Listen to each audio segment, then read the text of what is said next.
Hey guys, welcome to another video. So today, we'll be, replacing a hard drive. Actually, one of my hard drive gone bad few weeks back, so I got a replacement hard drive. So, in today's video, instead of just talking about simply, what hard drives are, how you can link it, I'll be helping you guys to even understand that, that whenever your hard drive goes bad, then, what are the things you can do while replacing a hard drive, what kind of small mistakes we can make while doing so.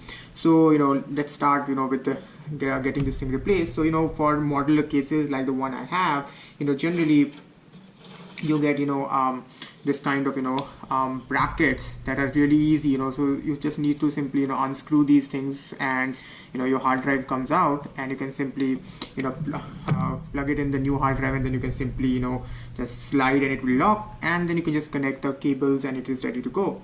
So let's quickly do this, and then we'll see how we can make the connections and what are the few things that you should keep in mind when doing that. Let's get that done.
And that's it.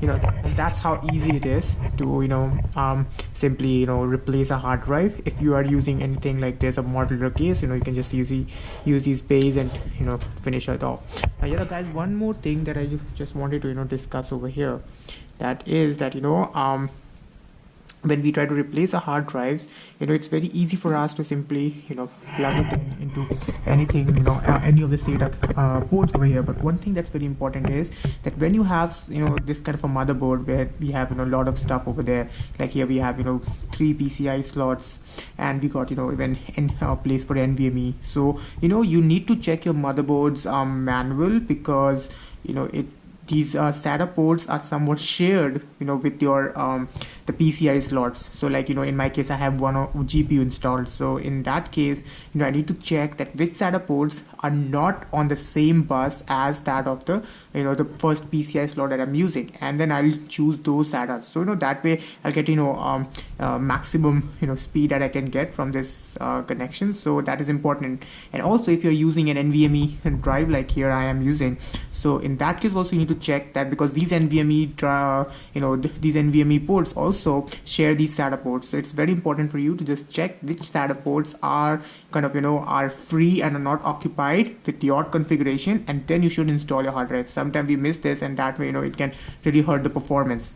So that is something that you should keep in your mind whenever installing anything, be it a hard drive, be it a SSD, anything. Wherever you install, you should keep in mind that whichever SATA port you're using, you're 100% sure that it's not being occupied by anything else that you have installed, like an NVMe or a graphics card. So just that is very critical to keep in mind when you're doing it. So that's pretty much it guys. I'll just simply connect the hard drive with the cables, and that's it guys. We are finally in the BIOS. So once you have installed your hard drive, the best place to first go and check is your BIOS. So what we're gonna do now is we'll try to get into our BIOS. Let's get our mouse out of here. Okay, we have a mouse ready.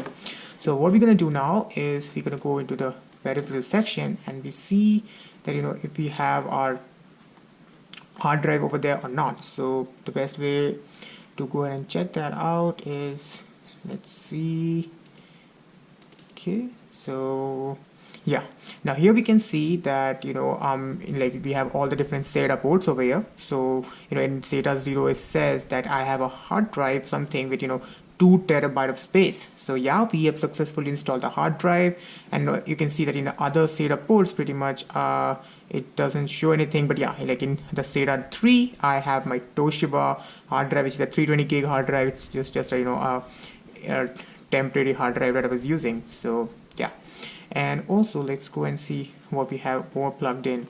So yeah, that's it. We have 2 SATA ports being used, and here we can see that yes, our hard drive has been detected. So that's all, guys. Once you install a hard drive, this is pretty much it.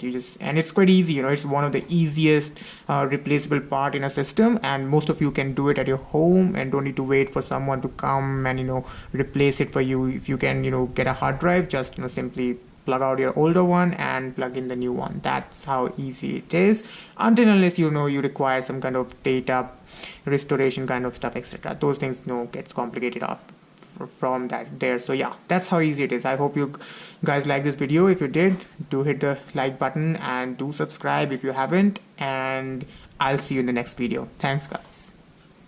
Thanks for watching, guys. Hey guys, so I just forgot to mention one thing. Once you have installed your hard drive, and and once you boot into your system, it may happen that you may not be able to see your new hard drive over here in your this PC section. So you don't need to worry if this happens. And if you have checked your hard drive in the BIOS as we did, in that case you definitely don't need to worry. So this is why, because you need to format that hard drive to make it usable. So what you can do, you can simply open any explorer and just go to this PC, and over here you have to just go to this computer tab, and then you have to click on manage. And then we have this window coming up where we need to go under the storage section to disk management. And over here we can see that yes, our hard drive is pretty much there, but it is unallocated. That's the reason you're not able to see the hard drive, while the other hard drives that we're using are somewhat have been formatted in the NTFS format, so the window can recognize them, but it cannot do so for the new hardware that we have installed. Now also, to reach to this this management, you can simply go to start and type just simply this management, and you get this create and format hard disk partition, and just simply clicking that, it just opens the pretty much the same window that we have here, the disk management. Yeah, so we close this. Now in the disk management utility, what you have to do, you need to format this or make this usable. So we're gonna go ahead and right click on it and say new simple volume, and this just go next. It will say how much space you're going to use. You can leave it pretty much default, then go next. This is what letter is going to assign to it. So yeah, E looks good. Maybe I have E drive. No, I don't. Okay, cool. So we just gonna let it go as E drive. Click next. I'll keep it NTFS, and a label you can do anything. Maybe new volume. I'll keep it um, rather bulk storage. Anything you can label, anything you can do. So I just named it anything, and that's pretty much it. And you can see it has turned blue, and here you can see that it had named a hard drive, and it's giving the letter, and it's visible. So once we have done, we just simply close it and refresh, and you can see that it shows us that the hard drive is available, and you can pretty much use the space. So yeah, that is the last piece in the puzzle, guys. Just forgot to explain this part. So yeah, this is very important. Once you're doing it for the very first time, if you're doing it, this may be something that you need to look for. So yeah, that's pretty much all you need when you need to replace a hard drive. So I hope you guys like this video. If you did, don't forget to hit the like button and do subscribe if you haven't. And I'll see you in the next video, guys. Till then, take care.